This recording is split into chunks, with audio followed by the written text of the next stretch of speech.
Saya hanya bisa bicara tentang diri sendiri, bukan orang lain. Banyak tahu kami 45 tahun di Papua, dan tahun 77 waktu kami datang, saya dan istri baru nikah dan kami punya panggilan dalam hidup ini. Kami mau buat pelayanan yang orang lain tidak bisa buat atau tidak mau buat. Kalau orang lain bisa, silakan. Kami mau cari pelayanan yang orang lain tidak mau. Itu yang bawa kami ke Papua, Irian Jaya, dan ke suku yang paling terisolir, paling terkebelakang. Di daerah selatan, Merauke, tapi di tengah hutan, bukan dekat kota Merauke. Dan kami masuk dengan pesawat air, turun di sungai, dan mulai menyatu dengan satu masyarakat yang belum pernah ketemu orang dari luar. Kami yang pertama. Dan sesudah 1 bulan di sana, saya dapat hadiah di Papua. Namanya malaria. Kalau saudara datang ke Papua, pasti ada hadiah, pemberian malaria. Dan malaria di Papua bukan malaria ringan. Ini malaria paling ganas di dunia. Angkatan Laut dari Amerika sudah buat penelitian di seluruh dunia, dan mereka menemukan di Papua adalah malaria yang tidak selalu bisa diobatin dengan obat yang ada. Selalu mutasi baru. Dan saya dapat malaria, panas tinggi, menggigil, muntah, dievakuasi dengan pesawat air keluar kembali. 2 minggu lagi, malaria lagi. Dievakuasi keluar, sembuh kembali, malaria lagi. Setiap bulan malaria, 1 tahun, 2 tahun, 3 tahun, malaria terus. Saya tanya Tuhan, kenapa saya dapat malaria? Apakah saya punya panggilan untuk sakit? Karena saudara, saya tidak punya teologi penderitaan. Saya punya teologi kemakmuran yang Amerika sudah bawa ke Indonesia, maaf. Tapi teologi penderitaan saya tidak punya. Saya harus belajar itu di Indonesia, di mana saya percaya Tuhan adalah Jehovah Rafa yang mau menyembuhkan. Tapi kadang-kadang dalam hikmat dan pengetahuan Dia sendiri, Dia delay, Dia tunda kesembuhan untuk maksud yang lebih mulia, di mana kita bisa mencerminkan Yesus kepada dunia di dalam penderitaan kita. Dan saya dapat malaria terus sampai tahun ketiga ada terobosan, dan banyak orang bertobat di suku kami, sampai menjadi kegerakan 80% suku ini percaya Yesus. Beberapa tahun kemudian saya di satu rumah tradisional, kami duduk keliling api, bakar sagu, omong-omong, dan ada satu bapak tanya saya, Jim, masih ingat tahun-tahun pertama waktu selalu sakit? Oh ya, saya ingat, tidak bisa lupa. Kami lihat Jim jatuh sakit, dibawa keluar, kami pikir dia tidak akan kembali. Tapi kembali lagi, jatuh sakit lagi, dibawa keluar, kami pikir dia tidak akan kembali. Tapi kembali lagi. Ini mulai bicara kepada hati kami bahwa Jim bawa berita yang begitu penting, kami harus dengar ini. Apakah saudara bisa tangkap ini? Tuhan pakai penderitaan dalam hidup saya sebagai persiapan bagi Injil di dalam hidup mereka.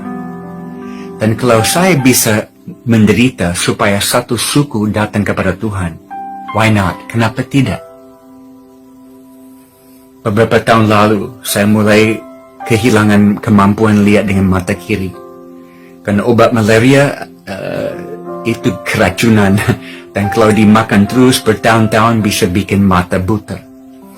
Dan saya mulai buta mata kiri. Saya ke Houston Medical Center di Houston, Texas di Amerika. Mereka periksa di dalam, di luar, semua. Dan akhirnya saya dipanggil ke kantor dokter, dan dia kasih lihat semua hasil penelitian, dan dia bilang, matamu sudah rusak permanen. Ini kondisi tidak akan membaik, ini akan merosot, dan mata yang lain akan ikut. Saya duduk santai. Oke dokter, terima kasih. Dia tegas, apakah saudara mengerti ini tidak akan membaik? Ini akan memburuk. Oke, terima kasih. Saya bangkit berdiri, mau menuju ke pintu, mau keluar. Dia stop saya, dia cegah saya di pintu. Dan dia dengan suara keras paling terakhir. Dan saya tidak bisa jamin kalau saudara kembali ke Papua dan dapat malaria satu kali lagi, bisa buta total. Terima kasih dokter. Saya tahu dari dunia medis tidak ada penjelasan kenapa saya bisa melihat. Tapi Tuhan beri kasih karunia cukup 1 hari demi 1 hari bagi saya. Itu cukup. Dan kalau saya bisa kehilangan mata karena satu suku datang kepada Tuhan, why not? Kenapa tidak? Kami punya 3 anak perempuan yang lahir besar di hutan Papua. Kami homeschool mereka supaya mereka ada dalam tim pelayanan bersama kami.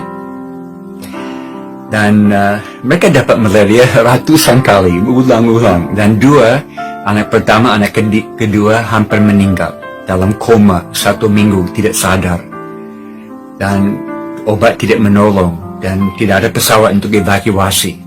Kami hanya basuh mereka dengan air dan doakan, dan akhirnya sesudah 1 minggu Tuhan kembalikan mereka kepada kami. Tapi susah, tidak gampang sebagai ayah yang bertanggung jawab. Ada rekan-rekan misi yang lain yang tegur saya. Mereka bilang, Jim tidak bertanggung jawab. Ini terlalu bahaya, harus pulang ke Amerika, tidak bisa tetap di tengah hutan. Saya bergumul dan satu hari saya berdoa, Tuhan, saya percaya panggilan-Mu masih ada di atas hidup kami. Dan saya buat semua yang ada dalam kemampuan saya untuk menjaga keluarga saya. Saya harus percaya Engkau akan mencukupi kekurangan saya. Dan hari itu saya dapat damai sejahtera dalam hati saya. Saya tahu Tuhan akan selalu mencukupi kekurangan saya. Dan kalau saudara ketemu anak-anak saya, mereka sangat senang, mereka besar di hutan Papua. Mereka tidak rasa kekurangan sedikit pun. Mereka rasa mereka anak-anak yang paling kaya di dunia.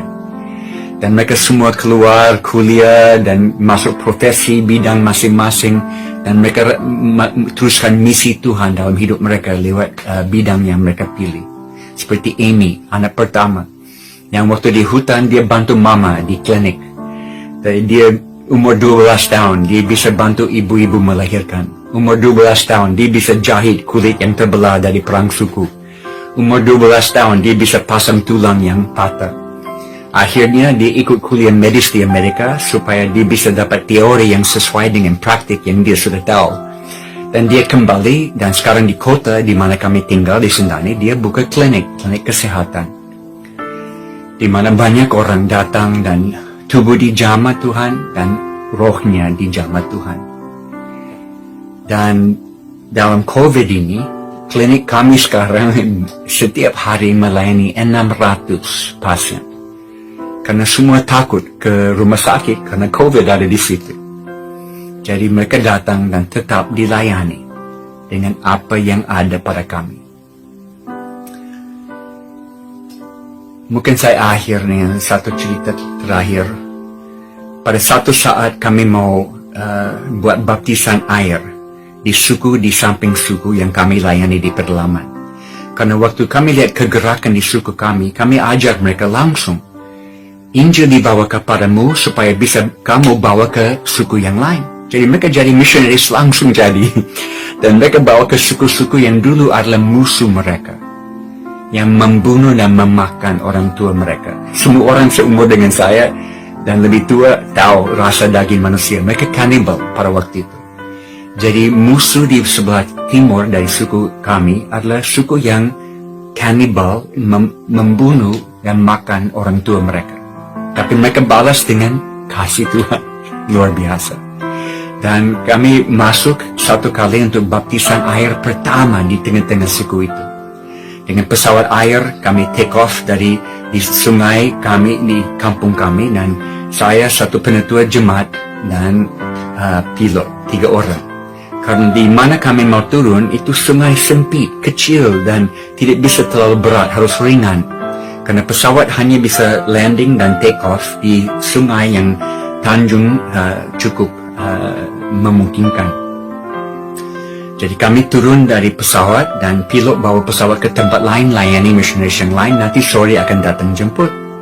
Hari itu kami buat baptisan air, banyak orang dibaptis, ada banyak makan, dan kami nikmati hari itu. Sore pesawat mau datang jemput, dan kami lihat awan-awan hitam yang berkumpul di bagian timur dan sebentar akan ada hujan. Oke, kami harus naik pesawat cepat. Pesawat turun, kami siap-siap naik. Tapi karena hujan mau turun, pilot tidak punya waktu untuk cek float-float, pelampung-pelampung yang ada retak-retak dan air bisa masuk ke dalam bikin berat pesawat. Dia selalu pompa air keluar dari float-float itu. Tapi dia tidak punya waktu karena hujan mau datang. Dia putar pesawat ke ujung tanjung, dia mau mulai take off. Dan waktu dia mulai dapat kecepatan cukup, dia tidak bisa naik. Karena angin yang tiup dari bagian timur tiba-tiba berubah 180 derajat dan datang dari bagian barat. Tidak ada kaus angin, tidak bisa tahu. Tapi waktu dia coba naik, angin dari belakang menahan pesawat di bawah. Sampai kami mendekat ujung tanjungnya, di mana semua belok ke kiri tidak kelihatan lagi. Dia full gas dan pesawat naik sedikit di atas air dan mulai keluar di atas tanah. Tapi di depan kami ada hutan yang begitu tinggi dan kami sebentar akan tabrak dengan pohon-pohon. Saat terakhir, pilot tarik satu lever yang ada di dalam kokpit pesawat itu, yang setel kabel sayap kanan dan kiri. Dia tarik full flaps dan buat sayapnya putar dan efeknya pesawat loncat ke atas pohon-pohon. Kami keluar ke atas. Tetapi ada satu kabel yang ada kerusakan sedikit, dan waktu dia tarik full flaps, tekanan itu membuat kabel itu putus di udara dan pesawat mulai jatuh. Tidak bisa dikendalikan oleh manusia, tapi bisa dikendalikan oleh Tuhan. Seperti suku ini, orang-orang di suku ini selalu bilang, Jim, waktu pesawat naik ke atas, Tuhan memegang sayapnya. Dan hari itu betul, Tuhan memegang sayapnya. Karena kalau kami turun dan jatuh ke tengah-tengah hutan yang padat, pasti terbakar, hancur total, tidak bisa hidup. Tapi pesawat jatuh ke bagian kiri, di mana sungai sudah belok ke situ, tidak kelihatan dari kami. Dan pesawat jatuh ke dalam air yang dangkal, satu float patah lepas, satu sayap patah lepas, tapi yang sisanya masuk ke dalam air, terbalik, mulai tenggelam. Di dalam beberapa detik kami ada di bawah air. Hanya ekornya ada di atas air. Air masuk ke dalam pesawat cepat. Saya coba buka pintu, tapi sayapnya sudah patah dan menghalang buka pintu. Tidak bisa. Pilot, dia lihat dari ekor pesawat yang ada di atas air, dia lihat terang matahari yang masuk ke dalam. Karena di ekor pesawat Cessna itu ada satu pintu bagasi kecil yang hanya bisa dibuka dari luar, tidak bisa dibuka dari dalam. Tapi ini sudah buka. Siapa yang buka pintu itu? Tuhan sudah buka supaya ada cara untuk kami keluar. Pilot bilang, ayo ikut saya. Dia lepas bang pengaman dan dia mulai keluar dari ekornya. Saya mulai ikut dia dan saya sadar di belakang saya ada penetua jemaat yang sangat ketakutan. Dia berteriak, tolonglah saya, saya akan mati. Karena saudara ini hari pertama dia naik pesawat. Dia tidak tahu caranya pasang ban pengaman. Saya sudah buat semua untuk dia. Dan bukan hanya satu di pinggang, tapi ada satu lagi, 3 ban. Kompleks. Saya pasang dan bongkar semua untuk dia. Saya pikir bagaimana saya bisa bantu dia. Dalam beberapa detik dengan air masuk, kami tidak punya waktu lama. Saya balik mau bantu dia. Dia duduk di situ dengan semua ban lepas. Dia tidak tahu bagaimana dilepaskan atau siapa yang lepaskan. Ada malaikat yang bantu dia. Saya ambil tangan, saya keluar dari pintu bagasi itu, saya tarik dia keluar, dan waktu kaki dia lepas dari pintu, kami semua ada di luar. Ekor pesawat ke bawah. Kami hitung 1 menit dari point of impact sampai pesawat ada di bawah. Cukup 60 detik kami bisa keluar. Dan kami berenang sampai ke pinggir kali dan kami bermalam di situ, tunggu search and rescue esok hari. Dan malam itu hidup saya seperti video yang diputar dan saya lihat semuanya dan saya sadar seharusnya saya sudah mati dengan pesawat yang terbakar di hutan. Tapi Tuhan berikan waktu tambahan, extra time, dengan tujuan yang hanya Dia tahu.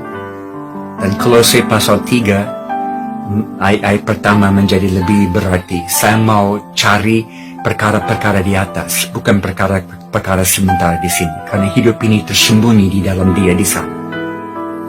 Ini yang saya sampaikan lewat firman hari ini, saudara. Kita punya waktu terbatas. Mari kita kejar dengan segalanya yang kita punya, memenuhi panggilan Tuhan.